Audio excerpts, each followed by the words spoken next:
Friday today. I thought I'd pop down to town to do a couple bits and take little shots of down the harbour.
Swans this morning.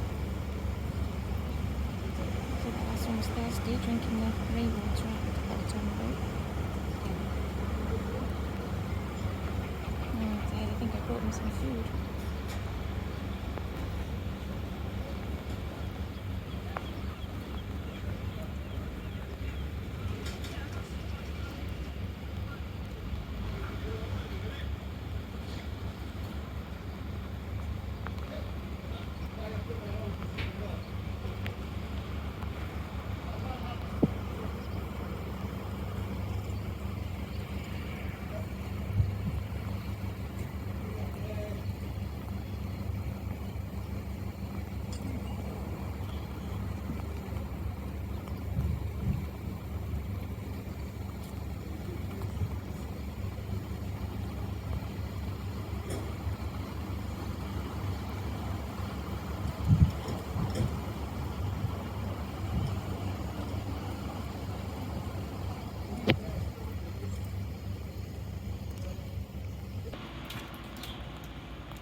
This is Ned. This is what I've come home to after my trip downtown. Ned's always hungry. Ned? Ned makes a strange noise, a little like a dog. Ned? Ned? Oh no, his sister's popped up to say hello as well. That's Tabitha. Come on then, let's get you fed.